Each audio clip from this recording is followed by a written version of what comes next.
같이 읽겠습니다. 시작. 평온한 마음은 육신의 생명이나 시기는 뼈를 썩게 하느니라. 아멘.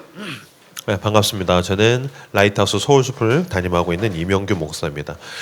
지금 이 치명적인 악덕들 시리즈는 라이트하우스 해운대, 서울숲, 홍대, 인천 4개 교회가 이제 동시에 진행을 하고 있습니다. 그래서 이제 재호 형제가 지난주에 그 예배 못 나와서 이제 서울숲 왔었더라고요. 그래서 서로 뭐 좀 놓쳤다 그러면 이렇게 교차하면서 예배를 드리셔도 괜찮을 것 같습니다. 그리고 그 필독서 홍대도 추천을 했나요? 나중에 올려드리겠습니다. 이게 7가지 죄악이 기독교 전통에서 되게 중요한 그 책 있어? 갖고 와봐. 예. 기독교 전통에서 이 7가지 죄악은 굉장히 중요한 지점이에요. 이게 원래 4세기에 수도사들이 8가지로 정리했던 것을 6세기에 교황이 7가지로 정리했는데 이 신원하 목사님이 쓰신 IVP 책인데 죽음에 이르는 7가지 죄입니다. 이거 한번 찬찬히 읽어보시면 너무너무 좋거든요. 그래서 좀 읽어보시고 서로 묵상하시고 이야기를 나누시면은 훨씬 더 그 7주간이 내 안에 있는 죄에 대해서 입체적으로 보는 시간들. 그냥 단순히 우리는 되게 회개를 추상적으로 하잖아요. 관념적으로 회개합니다. 늘 뻔하게 회개합니다. 여러분들이 컸으면 우리가 어떤 면에서는 우리의 회개는 유년기와 초등부와는 달라야 되겠죠. 그러니까 내가 하나님 앞에서 성숙한 그리스도인이 된다는 것은 유년기에 있는 아이들, 청소년기에 있는 아이들과 달라야 될 텐데 잘 생각해 보시면 10대 때 회개하던 거나 20대 때 회개하는 거나 30대 때 회개하던 게 유사합니다. 그러니까 성장과 성숙이 있을 수 없습니다. 그럴 때 우리는 더 어떤 면에서는 지적이고 전략적이고 훨씬 더 성숙함을 가지고서 내 안에 있는 죄악과 악덕에 대해서 대항하고 우리는 미덕을 추구해야 될 것입니다. 그런 면에서는 그냥 이 남은 7주간을 우리 노 목사님만 그냥 죽어라 설교 준비하고 여러분들은 수동적인 자리에 있는 것이 아니라 주도적이고 능동적인 경험으로서 좀 책을 읽어가시면서 묵상을 하시는 시간이 되시기를 바랍니다.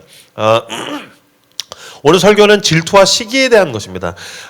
이 책에 따르면 이제 많은 책들이 질투와 시기를 좀 구분하고 있어요. 질투는 뭐냐면은 내가 없는 것을 가진 사람에 대해서 부러워하는 마음이 내게 생기는 것입니다. 후려쳐서 설명하면 시기는 그 인간이 꼴보기 싫은 겁니다. 조금 다르죠. 그러니까 내가 못 가진 걸 가졌어요. 내가 못 이룬 걸 이뤘어요. 좋다, 부럽다라는 마음. 나한테 없네. 그 없는 나를 보는 마음은 질투입니다. 근데 그걸 있는 사람을 보는 것은 시기입니다. 그러니까 시기는 그 사람이 더 적극적으로 미워지는 거가 될 테고 질투는 그것에 대해서 없는 나에 대해서 이제 힘들한 거죠. 그래서 이제 어떤 시인은 질투는 나의 힘이라고 이야기하는 것. 그래서 질투는 때때로 우리에게 힘이 되는데 오늘 설교는 질투와 시기를 구분하지 않고 같은 것으로 내가 가지지 못한 것을 가진 사람에 대한 마음으로서 그 관계적인 개념으로서 질투와 시기를 같이 사용을 하도록 하겠습니다. 당신은 누군가를 질투합니다. 당신은 누군가를 시기합니다. 솔로는 커플을 질투합니다. 그리고 취준생은 취업한 사람을 질투합니다. 차가 없는 사람은 차가 있는 사람을 질투합니다. 소형차를 가진 사람은 외제차를 타는 사람을 질투합니다. 부부관계가 안 좋은 사람은 화목한 관계가 있는 가정들을 질투합니다. 그래서 우리들은 누군가를 질투합니다. 그래서 여러분 10계명에서 분명하게 하나님께서 너는 내 이웃의 것을 욕심내지 말라는 것을 2번이나 강조했다는 사실을 알 필요가 있습니다. 근데 첫 번째는 내 이웃의 것에 대한 소유를 욕심내지 말라는 것이고 10번째 계명은 내 이웃의 것으로서 사람을 욕심내지 마라. 이것을 더 구분해서 하나님께서 10계명에서 이야기했습니다. 여기 어떤 부부를 질투한 존재가 있습니다. 이 존재는 그 부부를 망치기로 계획했습니다. 그래서 존 밀턴은 자신의 서사시 신라권에서 사탄의 목표를 이렇게 묘사합니다. 처음에 그들을 꿰어 사악한 반역을 저지르게 한 자는 누구일까? 그것은 지옥의 뱀이었다. 그는 지독한 시기심과 복수심에 사로잡혀 인류의 어머니를 간교하게 넘어뜨렸다. 인간을 최초로 죄짓게 만든 유혹한 존재는 뭐로부터 출발했다고요? 시기와 질투에 의해서 유혹해서 죄를 짓게 만들었습니다. 우리나라 속담에도 사촌이 땅을 사면 배가 아프다라는 이야기가 있죠.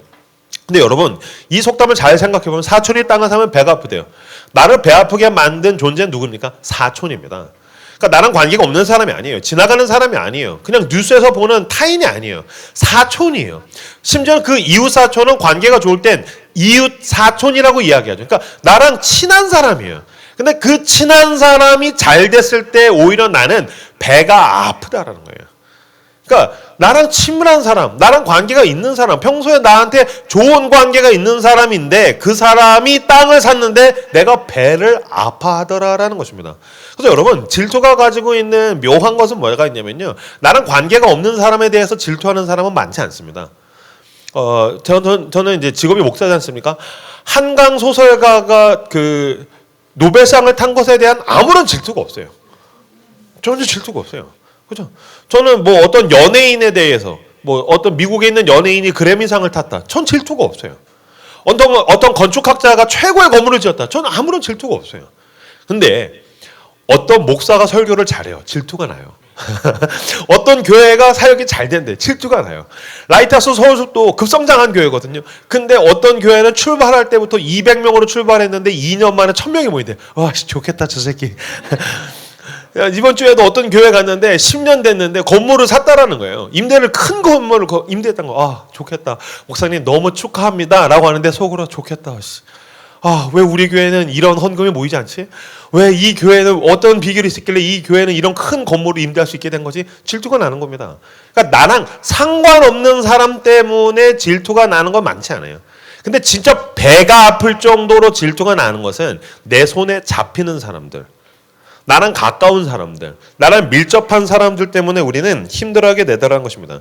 그리고 우리는 이 질투와 시기에 의해서 내 스스로를 파괴하게 됩니다. 아까 읽었던 잠언 14장 30절 말씀 같이 한 번 더 읽겠습니다. 시작. 평온한 마음은 육신의 생명이나 시기는 뼈를 썩게 하느니라. 아멘. 평온한 마음. 하나님께서 주시는 평온한 마음은 내 육신의 생명력이 된다는 것입니다. 그러니까 나를 살게 만드는 것은, 인생을 살만하다라고 느끼게 만드는 것은 내 안에 있는 그 평안함인데, 시기에 의해서 이것을 빼앗기면, 사탄이 당신을 시기와 질투하게 거짓하고 그것에 의해서 내 마음을 빼앗겨서 시기하게 되면 내 육신이 힘든 것뿐만 아니라 뼈를 썩게 만든다는 것입니다.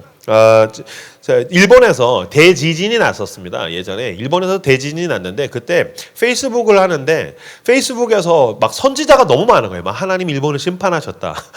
이런 선지자들이 너무 많은 거예요. 여러분, 어떤 SNS를 할 때 정신건강에 해롭거든. 그것을 탈출하시는 것도, 그걸 때때로는 꺼놓으시는 것도 도움이 많이 됩니다. 그래서 제가 봤을 때는 저는 인스타그램까지는 같아요. 스레드는 쓰레기에 가까운 것 같아요. 스레드는 정신건강에 해로운 것 같아요.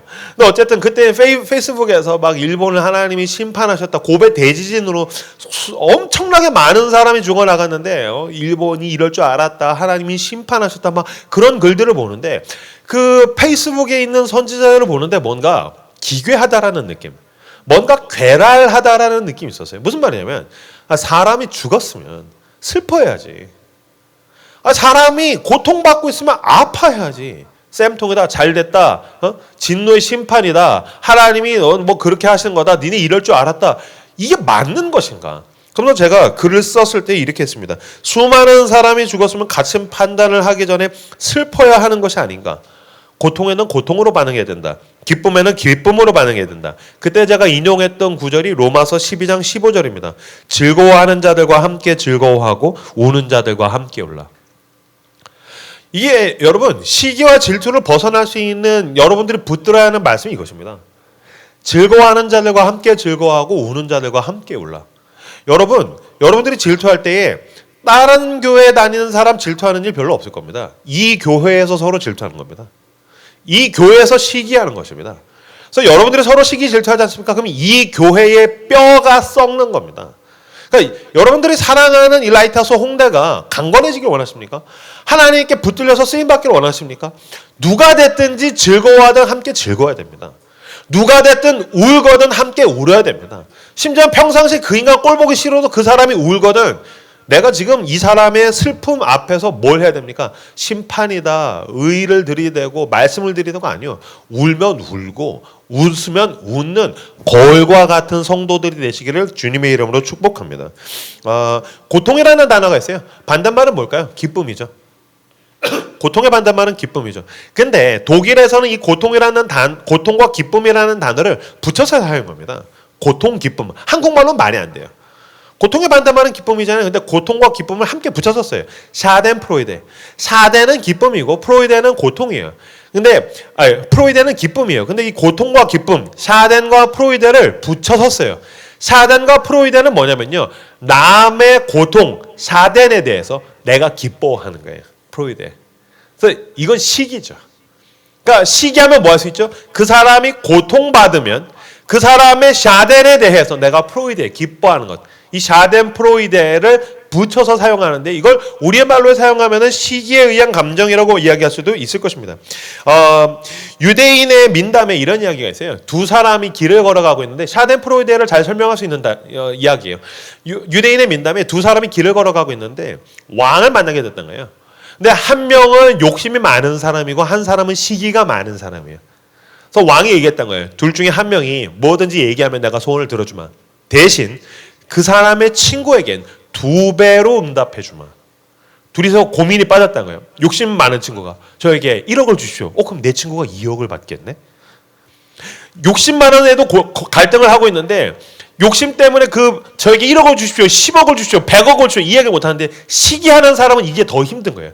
나에게 100억을 주십시오. 그럼 내 친구가 200억을 받는다고? 지금 나에게 1억, 100억, 나에게 집을 주십시오. 차를 주십시오. 결혼하게 해주십시오. 이거보다 내 친구가 더 받게 된다는 것에 대해서 이 시기하는 친구가 이걸 견디지 못하는 거예요. 말이 안 떨어진 거예요. 그랬더니 왕이 기다려. 왜 자꾸 기다리게? 그럼 나 집에 간다. 그랬더니 시기가 많은 친구가 먼저 대답했던 거예요. 내 한쪽 눈을 빼주십시오. 뭡니까? 내 한쪽 눈을 빼면 내 친구는 양쪽 눈을 잃게 되지 않습니까? 이게 바로 샤덴프로이데입니다. 그러니까 타인의 고통, 샤덴에 대해서 기뻐하는 마음. 지금 내 한쪽 눈을 빼주십시오. 그랬더니 여러분들 그런 이야기를 한다고? 근데 여러분 잘 생각해 보십시오. 여러분 삶 가운데에 이런 비극적인 샤덴프로이데는 굉장히 많습니다.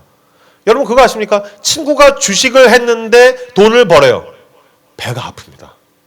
친구가 주식을 했는데 돈을 막 벌었더니 내가 배가 아프기 시작해요. 근데 주식을 해서 돈을 벌었던 친구가 비트코인을 했는데 폭락했다네. 어떻게 하는데 뭔가 알 수 없는 안도감. 다행이다. 친구가 주식을 해서 돈을 벌었대요. 하나님은 불공평하시다. 왜 나에겐 그런 정보를 주지 않으신가? 그죠? 그런데 내 친구가 그 주식에서 떼돌아 벌었던 친구가 비트코인에서 폭락했을 때 알 수 없는 다행이다. 뭔가 안도감. 샤덴프로이데죠.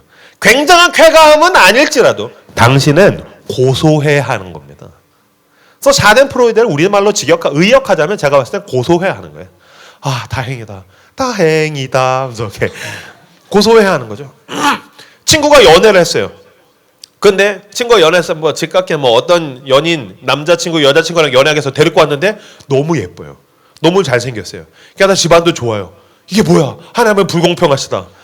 나는 솔로 지옥에 가둬두시고 왜 이 인간에게는 또 다시 여자친구와 남자친구를 준단 말인가? 하나님은 불공평하시다. 근데 그 집에 빚이 있대요. 다행이다. 고소하다. 뭔가 안도감. 그죠? 이게 샤덴프로이데입니다. 그러니까 누군가가 잘 될 때에 내가 배가 아파요. 이 배가 아픈 치료약은 그 사람이 고통을 당해야 내가 풀려야 된다고 생각하는 것입니다. 여러분 이것은 성경에서 분명하게 이야기하는 죄악입니다. 그리고 이것은 내 삶에 내 뼈를 썩게 하고 내 관계를 문드러지게 만드는 죄악이요 악덕입니다.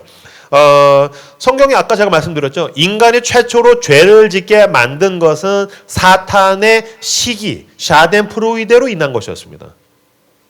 여러분 인간이 지은 죄의 그 파괴력, 하나님과의 관계가 끊어지고 난 다음에 나타나는 너무 비극적인 사건이 있습니다. 무엇입니까? 가인과 아벨의 사건입니다. 가인이 아벨을 죽였습니다. 여러분 인류 최초로 출현한 사람은 아담입니다. 하나님이 아담을 지으셨습니다. 그거 아십니까? 인류 최초의 사망자는 아담이 아닙니다. 다시 하나님께서 최초로 만드신 사람은 아담입니다. 최초의 사망자는 그 아담이 아닙니다. 최초의 사망자는 누구입니까? 가인이 아벨을 때려 죽였습니다. 여러분 명심하십시오. 인류 최초의 죽음은 자연사가 아니었습니다. 사고사였습니다. 살인사건에 의한 사고사였습니다. 이것이 주는 교훈은 무엇입니까? 오는 데는 순서 있지만 가는 데는 순서 없다는 것입니다. 그리고 이 죽음은 무엇에 의한 죽음이었습니까? 하나님께서 가인과 아벨이 제사를 드렸는데 가인의 제사는 받지 않으시고 아벨의 제사를 받으셨습니다. 이것에 대해서 질투에 사로잡힌 가인이 아벨을 때려 죽였습니다. 최초의 죽음이 뭐였다고요? 시기에 의한 죽임, 시기에 의한 살인에 의한 죽음이 최초의 살인 사건, 최초의 죽음에 대한 사건이었습니다. 이 가인과 아벨의 사건이 우리에게 이야기하는 것은 무엇입니까? 하나님과의 관계에서 즐거움을 놓쳤더니 가인이 선택한 것은 아벨의 샤덴, 고통을 프로이데, 즐거워했다는 것입니다. 다시 강조하겠습니다. 제가 이후로 설교하는 것에 대해서 여러분들이 이 문장을 붙드셔야 됩니다. 인간이 하나님과의 관계에서 그 평온한 즐거움을 놓쳤더니 그 다음에 뭘 선택한다고요? 타인, 특히 친밀한 사람의 샤덴, 가인은 아벨의 고통을 선택해서 그것으로 자기의 프로이데, 즐거움으로 누렸다는 것입니다. 그래서 아벨을 죽였습니다. 아벨을 죽이면서 고소하다라고 느꼈을 것입니다. 내가 지금 무슨 짓을 하고 있는 것이지라고도 느꼈겠지만 모든 죄인이 모든 사고를 칠 때 느끼듯이 잘 됐어. 넌 지금 심판당하는 거야. 너가 형을 우습게 여겼거든. 너가 형이 지금 제사를 제대로 못 드렸는데 너가 형을 위로해주지 않았거든. 너 때문에 내 자존감이 박살났거든. 지금부터 내가 하는 모든 짓은 옳아. 당신이 시기와 질투에 사로잡혔을 때 하는 그 합리화처럼 가인도 자기의 그 너무나 충격적인 잔인한 살인 사건에 대해서 합리화하는 겁니다. 그래서 얘는 죽어 마땅해라고 해서 그 아벨의 그 샤덴 고통을 프로이데 즐거움으로 누렸다는 것입니다. 임마누엘 칸트라는 철학자가 이렇게 얘기했습니다. 친한 친구의 고통에는 마냥 아프지만은 않은 무언가가 있다. 무섭지 않습니까? 친한 친구의 고통에는 마냥 아프지만은 않은 무언가가 있다. 이게 바로 샤덴 프로이데죠. 우리는 누군가를 적극적으로 시기와 질투에 사로잡혀서 죽이지는 않지만 그것에 대해서 고소해야 하는 겁니다. 그럴 줄 알았다. 잘 됐다. 아까 말씀드렸던 대로 다행이다. 안심이야 라고 느낀다고 한다면 우리는 지금 그 샤덴 프로이데를 느끼고 있다는 것입니다. 학자들은 자기에 대한 자부심이 자존감이 낮을수록 이 샤덴 프로이데를 더 강렬하게 느낀다라고 이야기합니다. 자기에 대한 자존감이 낮을수록 그러니까 아까 말씀드렸죠. 하나님과의 관계를 놓치면 샤덴 프로이데를 선택한다니까요. 그러니까 하나님과의 관계에서 만족도가 높아요. 그냥 나는 내 삶에 대해서 만족도가 높아요. 그러면 샤덴 프로이데는 상관이 없는 거예요. 난 거기에 내 감정과 정서를 소비하고 싶지 않아요. 근데 하나님과의 관계를 놓치고 내가 나에 대한 만족도가 낮을수록 사람들은 타인의 고통을 찾아다니면서 그것으로 즐거움의 재료를 삼는다라는 거예요. 마치 뭐와 같죠? 하이에나와 같죠. 하이에나는 어떤 동물이죠? 자기가 직접 사냥하는 것이 아니라 자기가 직접 물론 그것도 먹이를 찾는 것이지만 한 동물이 죽어가는 것을 지켜보고 있죠. 그 끔찍한 사진 중에는 아프리카에 보면은 기아로서 한 어린아이가 굶어 죽어가고 있는데 하이에나가 서성거리는 사진이 있어요. 너무너무 끔찍하죠. 누군가가 죽기를 바라고 기다리고 있죠. 왜요? 죽어야 내가 그걸 먹고 살 수가 있으니까요. 마찬가지예요, 여러분. 내가 즐겁기 위해서 누군가의 타인의 고통을 재료로 삼고 있다면 그 사람은 하이에나와 같은 존재입니다. 여러분, 이것은 너무나도 만연합니다. 사이버 레카라는 집단이 있습니다. 뭐 하는 것입니까? 계속해서 누군가의 고통을 언론이 아니죠. 그거는 필터링이 안 된 겁니다. 타인의 고통을 계속해서 가감없이 유튜브에서 계속해서 송출합니다. 근데 놀랍게도 너무나도 많은 사람이 그것을 봅니다. 무엇입니까? 누군가 그 사람은 뭘 찾고 있을까요? 하이에나와 같이 누군가의 고통을 계속해서 찾을 것입니다. 그래서 그것을 계속해서 사람들에게 송출하는 것입니다. 왜 그런 정보를 생산합니까? 그거를 보면서 쾌감을 느끼는 비겁한 인간들이 있기 때문입니다.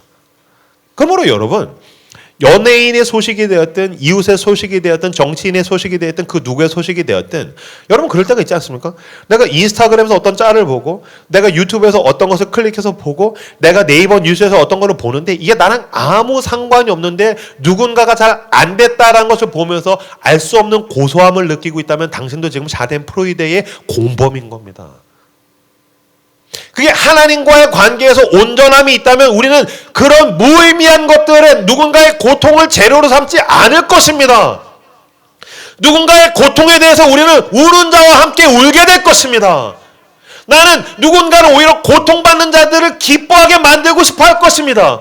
이것을 성경은 사역이라고 이야기합니다. 부르심이라고 이야기합니다. 근데 하나님의 부르심을 놓친 사람들은 오늘도 하이에나와 같이 인터넷을 뒤적거리면서 아니면은 카톡으로 전달된 야, 그 얘기 들었어? 야, 걔 알고 보니까 이런 일이 있었대. 걔 여자친구 있잖아. 걔 남자친구 있잖아. 이런 거래. 그 집에 이런 일이 있었대. 어떻게 라고 거짓된 위안의 카톡을 보내지만 사실은 고소해하고 있다면 그 사람도 지금 하이에나와 같이 자기의 먹잇거리를 찾아서 기웃거리고 있다는 것입니다. 이것은 여러분 사실은 현실과는 아무런 상관이 없는 그냥 상승되는 거짓된 쾌감이죠. 그 사람이 고통당하면 나한테 무슨 유익이 있습니까? 아무런 유익이 없어요. 그런데 그 사람이 고통당함으로 인하여서 그 사람이 그 사람의 삶을 망치고 그 사람이 잘 안 된 것으로 인하여서 그냥 상승되는 거짓 쾌감이 있죠. 이것은 여러분 즐거움이 아닙니다. 이건 광기입니다. 그 사이버 레카가 그 누군가를 완전히 누군가 인생을 망치기 위해서 몰입할 때 광기가 느껴지지 않습니까? 그것을 향해서 수많은 사람들이 몰려들 때 느껴지는 것은 광기입니다. 한강이라는 소설가가 노벨상을 탔다고 했을 때 뭐 대단하다라고 할 때도 광기가 느껴졌는데 그 사람의 글은 뭐 변태적이다, 퇴폐적이다라고 막 몰려들어서 돌을 던질 때도 저는 광기를 느껴요. 어떤 연예인, 어떤 정치인 대단하다고 막 추앙할 때 저는 광기를 느껴요. 근데 그 사람의 실수와 잘못을 가지고서 그 사람을 향해서 돌을 집어 던질 때도 저는 광기를 느껴요. 그러니까 그건 즐거움과 만족이 아닙니다. 그로 인해서 돌을 던지면서 느껴지는 쾌감은 사실은 광기인 겁니다. 시기와 질투에 사로잡혀 있는 사람들은 자기도 알 수 없는 가운데에 도파민을 만들어내면서 광기에 사로잡혀서 달려가게 됩니다. 성경에는 그런 광기에 대한 이야기들 굉장히 많죠. 창세기 30장에 보시면 야곱의 아내가 넷이 있는데 둘은 정실이고 둘은 첩입니다. 라헬과 레아가 있죠. 야곱이 사랑한 사람은 라헬입니다. 라헬을 너무너무 사랑했죠. 근데 라헬이 아들을 못 낳습니다. 근데 레아는 아들을 계속해서 낳게 되죠. 그런데 라헬이 아들을 못 낳으니까 왜 나는 아들을 못 낳냐? 그러면서 지금 창세기 30장 1절 떴네요. 같이 한번 읽어볼까요? 창세기 30장 1절 말씀 같이 한 목소리로 읽도록 하겠습니다. 읽겠습니다. 시작.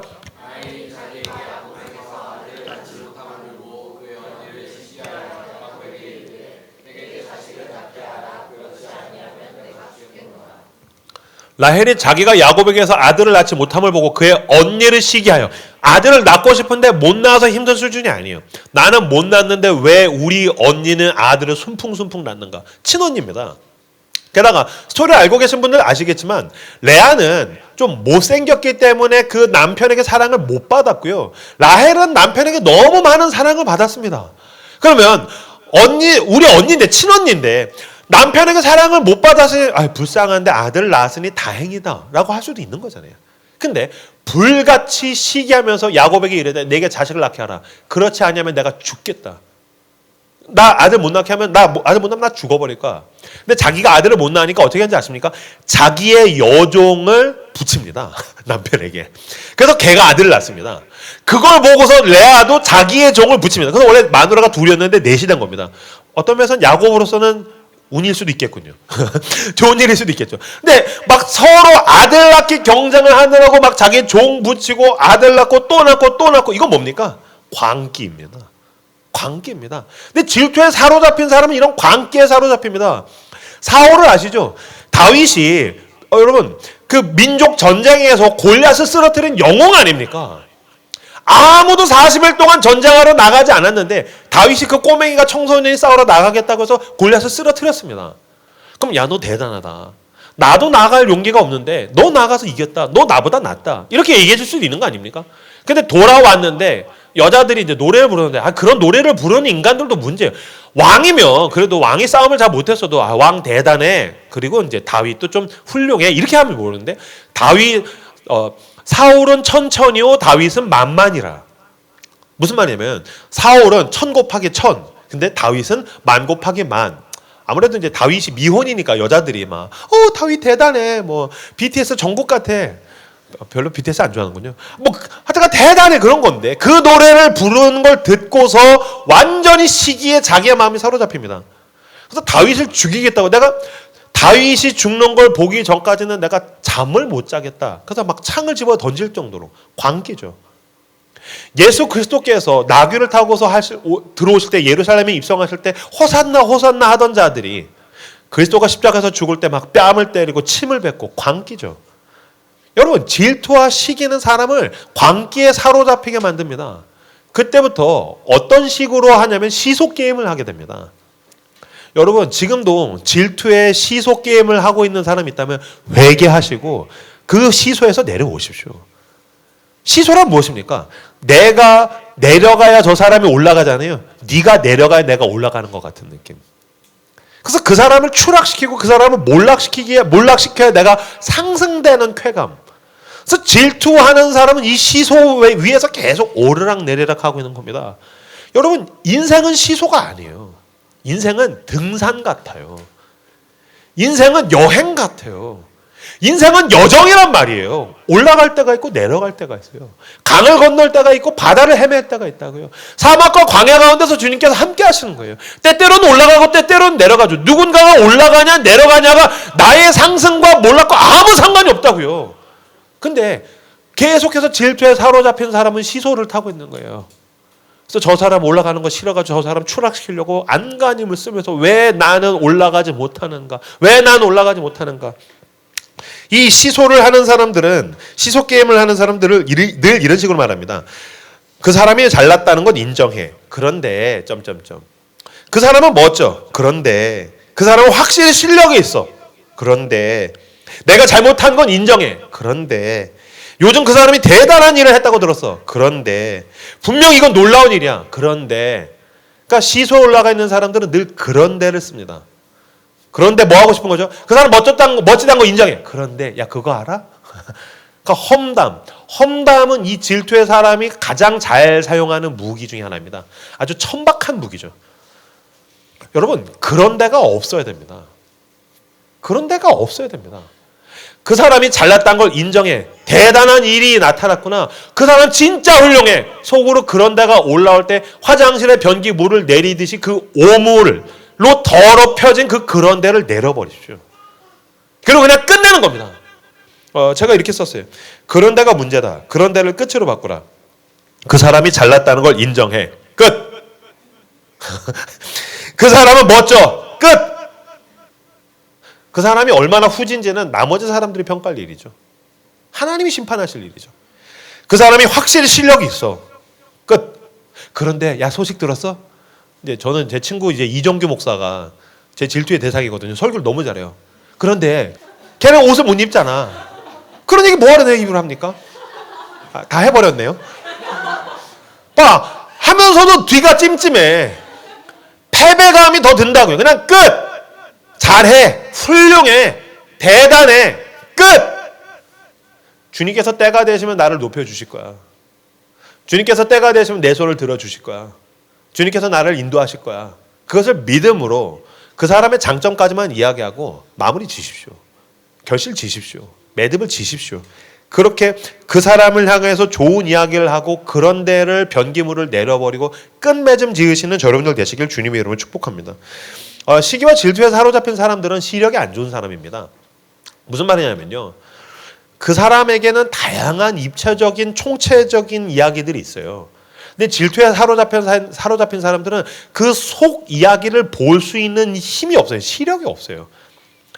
SNS만 보고서 질투하는 인간들은 진짜 단순한 인간입니다. 왜 그렇죠? SNS는 거짓말이기 때문이죠. SNS는 모든 사람이 자기에게 있는 최상의 것을 올립니다. 제가 혼자 만들어낸 이야기인데 한 사람에게 100만 원을 줬어요. 자, 일주일 동안 입을 옷을 사십시오. 그럼 한 명은 7일이니까 뭐 10만 원에서 20만 원짜리 7벌 샀어요. 그래서 얼마나 효율적입니까? 매일마다 난 새 옷을 입을 거야. 근데 한 명은 아니야. 99만 원짜리 샀어요. 그리고 한 벌 1만 원짜리 아니면 한 90만 원짜리 사고서 만 원짜리 6벌을 샀어요. 근데 SNS는 90만 원짜리 옷 입고서 SNS에서 빡 찍어요. 나 90만 원짜리 옷 입었다. 그리고 그 인간은 사실은 나머지 6일간은 만 원짜리 옷 입는 거예요. 근데 10만 원, 20만 원짜리 옷을 계속해서 번갈아 입으면서 일주일을 살아요. 누가 삶의 실제적인 퀄리티가 높을까요? 이 사람이죠. 20만 원짜리 옷 입는 사람이죠. 매일 20만 원짜리 옷 입으니까요. 근데 그 가운데 하루 90만 원짜리 빡 입고 SNS에 따봉이 겁나 달리면 나머지 만 원짜리 옷 입고서 나는 따봉이 겁나 달렸어. 겨울에서 추워 뒤질 것 같지만 사람들이 나의 90만 원짜리에다가 막 좋아요를 누리고 있어. 이 사람은 얼간이죠. 무슨 말이냐면요. 대단한 사람이 뭔가 SNS에 노출될 때, 저 사람 저거 SNS에 뭐 대단한 거 보이지만 저 사람의 삶은 어떨까? 저 사람의 영혼은 빈곤할 수 있어. 저 사람의 내면은 빈곤할 수 있어. 아무리 맛있는 걸 처먹어도 그 사람의 영혼은 빈곤할 수 있어. 영혼이 빈곤하니까 더 맛있는 거, 여행 가는 거, 노는 거, 자기가 산 거 노출하는 거야. 속이야기를 볼 수 있죠. 저 사람 대단해. 생각해보세요. 영향력이 많아요. 어떨까요? 바쁘겠죠. 그럼 그 사람은 자기 자신을 챙길 시간이 없겠죠. 여러분, SNS를 보면 전 세상에서 가장 다정한 아빠예요. 근데 우리 아이들도 있지만 저는 절대적인 시간을 못 내는 아빠예요. 어쩌다 하루 놀면 제 아내가 사진 찍어서 올리면 와, 저 사람은 사역도 잘하고 교회도 잘 되는데 다정해. 어떻게 그렇게 하겠어요? 저는 워커홀릭이에요. 저는 아침에 나가면 밤 애들 다 잘 때 들어오고 일주일에 한 번 애들이랑 밥 먹는데 그거 올리면 와, 세상에 모든 걸 다 가졌어. 그런 인간은 없는 거예요. 인간의 총합은 다 똑같다고요. 그러면 뭘 봐야 되죠? 그 사람의 속 안에 뭔가 있을 수도 있어. 여러분, 하나님이 인간을 대부분 공평하게 하셨다는 사실을 여러분들 명심하셔야 돼요. 그러면 질투와 시기를 극복하기 위해서, 이기기 위해서 우리가 붙들어야 될 두 가지가 있습니다. 첫 번째, 하나님은 나를 가장 좋은 곳으로 인도하신다는 것입니다. 시기와 질투에 사로잡힌 사람들이 못 보는데 시기와 질투를 벗어나고 평안한 삶을 유지하기 위해서 당신이 봐야 할 첫 번째는 이것입니다. 하나님은 나를 가장 좋은 곳으로 인도하신다는 것입니다. 제라드 리드라는 사람이 이렇게 얘기했어요. 시기는 친구의 성공에 대해 결코 기립박수를 제한하는 법이 없다. 기가 막히죠. 시기는 친구의 성공에 대해 결코 기립박수를 제한하는 법이 없대요. 시기와 질투하는 사람은 누군가 친구의 성공에 대해서 기립박수를 쳐주지를 못한다는 거예요. 왜 그럴까요? 기립박수를 못 친다는 것 자체가 자기가 패배자라는 걸 인정하고 있는 겁니다.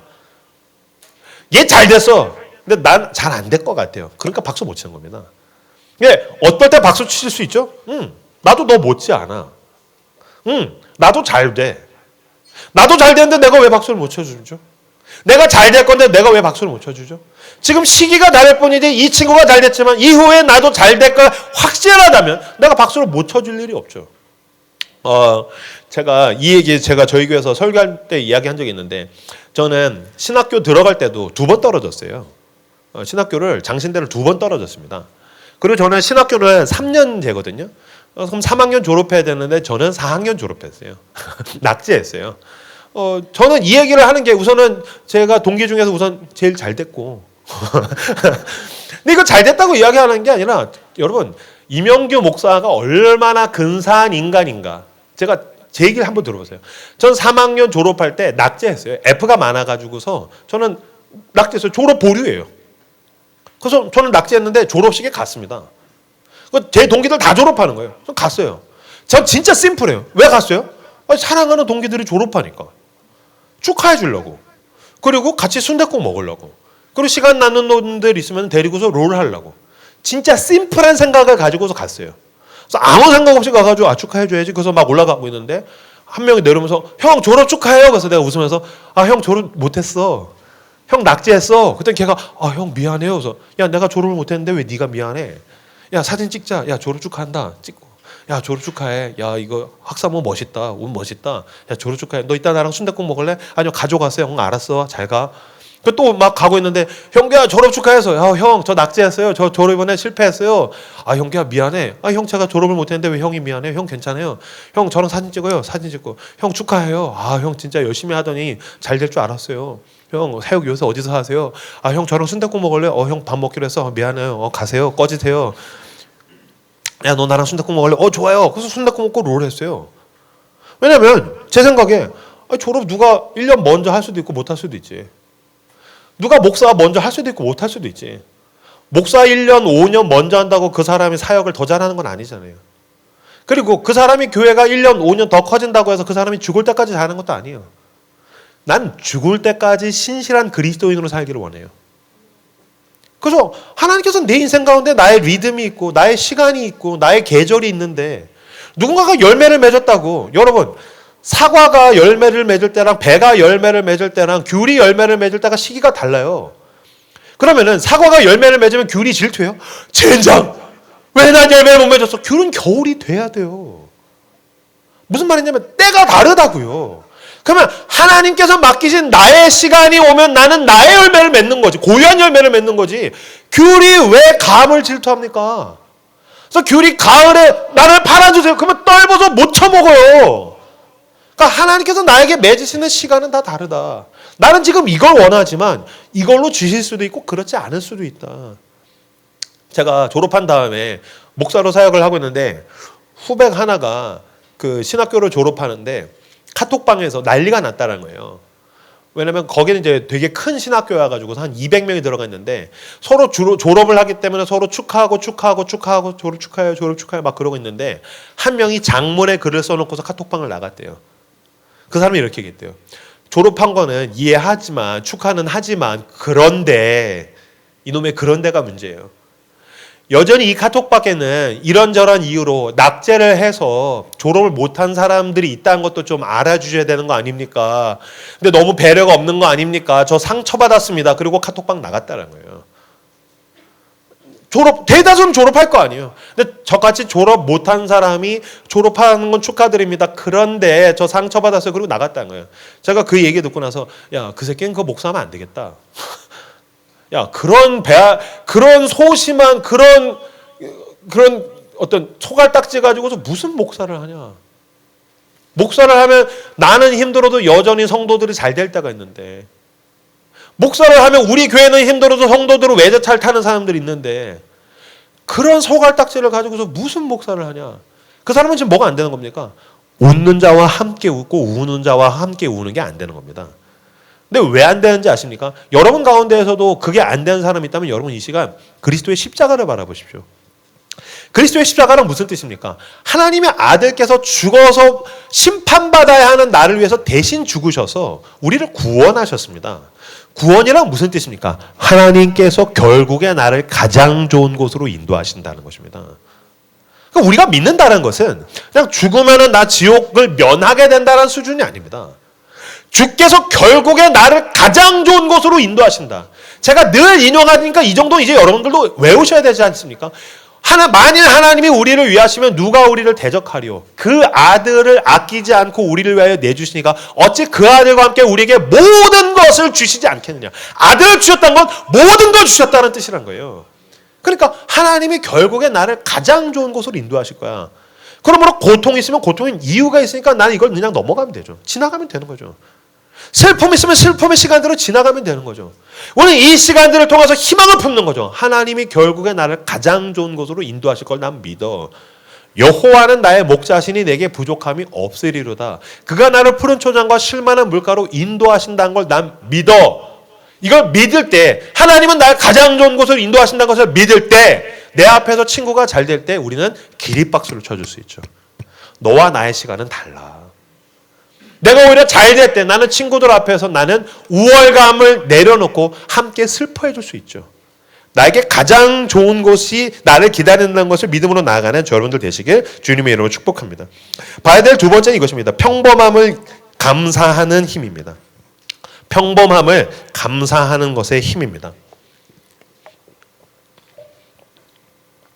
시기의 사람은 타인의 고통이라는 재료를 자기 기쁨의 재료로 삼습니다. 시기의 사람은 타인의 고통을 자기의 기쁨의 재료로 삼아요. 아니요. 평온의 사람, 평안함의 사람은 늘 나에게 주어진 것들에 대한 감사를 기쁨의 재료로 삼아요. 그러니까 아까 가인과 아벨, 하나님과의 관계가 연결되어 있어서 늘 감사함이 있는 사람은 하나님이 뭘 하시면 회개를 하거나 자기를 돌아보고 감사했을 것입니다. 근데 그게 없으니까 가서 아벨을 죽여가지고서 기쁨의 재료를 삼잖아요. 근데 평안의 사람, 평온의 사람은 나에게 주어진 감사를 재료로 삼아서 기뻐하는 사람들입니다. 감사의 사람은 여러분 시기하지 않습니다. 감사의 사람은 여러분 질투하지 않습니다. 그런 것들에 내 삶을 낭비할 틈이 없어요. 감사하기 때문에. 요새 이제 저희 집에서 이제 제 아내가 저희 딸들이랑 남편은 늘 이제 밤 늦게 들어오니까 딸들을 데리고 감사 노트를 써요. 그래서 라숲에서는 그 감사 노트를 다 나눠줬어요. 그래서 이제 감사 노트를 늘 쓰고 있는데 아내가 이제 감사 노트를 쓰는데 거기에 질문들이 있었다는 거예요. 첫 번째 질문이 이거였대요. 최근에 당신은 어떤 사람과 무엇을 비교하고 계십니까? 이게 첫 번째 질문이었대요. 그래서 제 아내가 이렇게 얘기했대요. 엄마가 요새 유튜브를 봤는데 웬 젊은 여성이 15kg짜리 그 백패킹, 그러니까 여자 혼자 그 15kg짜리 배낭을 메고서 산속 깊은 곳에 들어가서 텐트를 치고 혼자 캠핑을 하는 거예요. 그래서 제 아내가 대단해 보였다는 거예요. 야, 저 여자 진짜 대단하다. 진짜 대단한 일을 하는구나. 진짜 위대한 일을 하는구나. 그러면서 제 아내가 엄마가 보니까 진짜 젊은 여자가 15kg짜리 가방을 메고 혼자 눈 덮인 산에 올라가서 백패킹을 하는 멋진 도전을 보면서 너무나도 평범하게 하루를 보내는 나 자신과 비교가 되는 것 같아서 엄마가 좀 속상했어. 라고 얘기를 했대요. 그랬더니 은율이가 이렇게 얘기했대요. 엄마, 그 여자는 아직 결혼을 안 했지? 그래서 그랬더니 은율이가 이렇게 대답했대요. 엄마, 나는 15kg의 배낭을 메고 혼자서 산을 오르는 것보다 우리 가족의 모든 무게를 짊어지고 하루 동안 우리를 돌보고 책임지는 엄마가 훨씬 더 멋지다고 생각해. 그래서 제 아내가 와, 깜짝 놀랐다는 거예요. 그 다음 질문이 이거였답니다. 당신에게 주어진 일상을 당연하게 받아들이지 않기 위해 구체적으로 어떤 노력을 할 수 있을까요? 당신에게 주어진 일상을 당연하게 받아들이지 않기 위해서 구체적으로 어떤 노력을 할 수 있을까요? 제 아내가 뭐 뻔한 대답했대요. 설교를 더 많이 듣고 말씀을 많이 읽고 기도를 해야 되겠지 라고 대답을 했대요. 은율이가 이렇게 대답했답니다.